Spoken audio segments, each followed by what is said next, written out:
আমার মনে আছে 2008 সালে আমি তখন মুসলিম ছিলাম না, গাজায় আটকে গিয়েছিলাম। তাদের সঙ্গে ছিলাম সেই সব মানুষ যারা আজও অবরুদ্ধ আছে।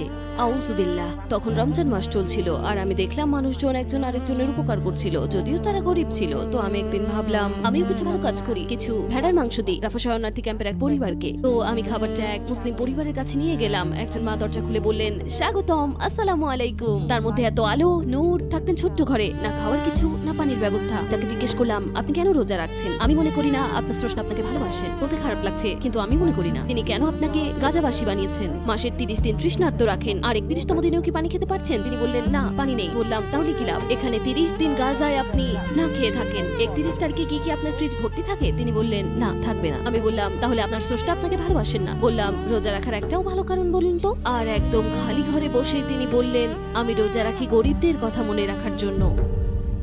আর তখনই আমার মনে হলো, যদি এটা ইসলাম হয় তবে আমিও মুসলিম হতে চাই।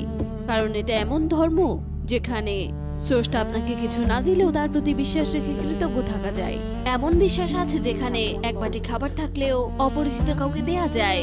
ইয়া আল্লাহ, অসাধারণ।